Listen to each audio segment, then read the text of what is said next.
Aminata Violette Thiam, présidente commission féminine nationale CNJS. Oui, c'est une décision qui a été prise par l'autorité, mais nous pensons qu'aujourd'hui, l'interdire, peut-être c'est un peu une décision pour moi oui, à revoir parce que qui dit jeunesse parle de folklore, parle de culture. Et nous savons que le savoir fait partie de notre culture.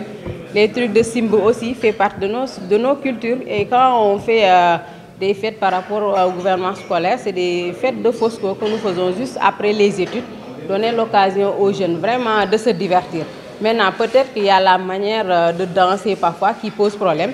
Il y a la manière aussi que ceux qui font du Simbo aussi parfois exagèrent. Donc c'est des choses auxquelles on doit les sensibiliser, leur demander vraiment de faire ces choses-là avec la raison gardée, de ne pas vraiment dépasser les bords, mais leur interdire, parce que ça aussi, ça fait partie vraiment des types de loisirs que la jeunesse vraiment a besoin. Donc aujourd'hui, nous devons renforcer cette jeunesse-là.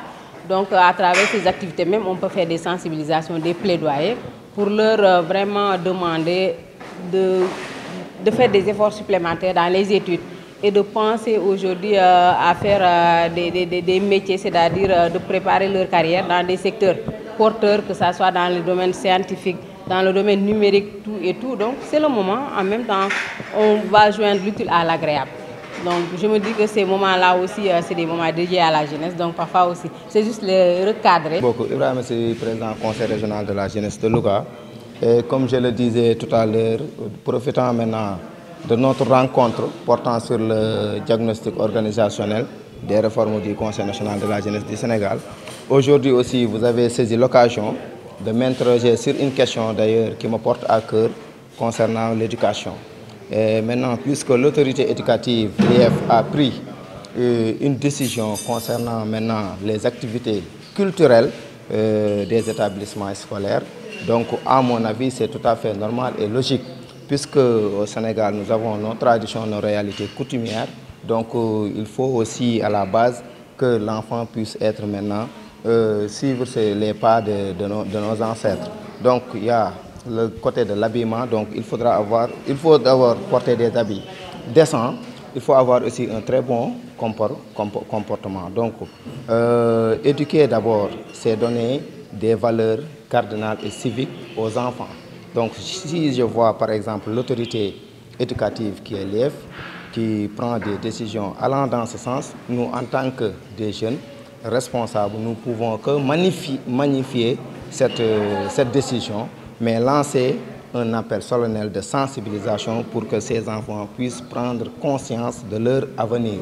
Parce que l'objectif premier de l'école, ce n'est pas l'aspect culturel, mais c'est plutôt l'aspect éducatif. Maintenant, si toutefois on les donne 72 heures pour qu'ils puissent maintenant se détendre, avoir ce qu'on appelle des activités culturelles, eux aussi ils doivent savoir que par rapport maintenant à ces journées culturelles, le mieux serait maintenant de donner des informations à la population, de sensibiliser la population à travers des sketchs.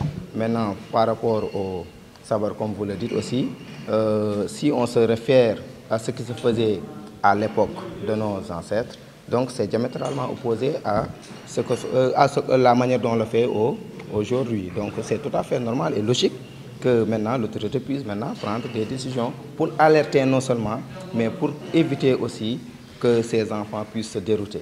Donc à mon avis, moi je ne fais que le magnifier en tant que responsable des jeunes au niveau régional.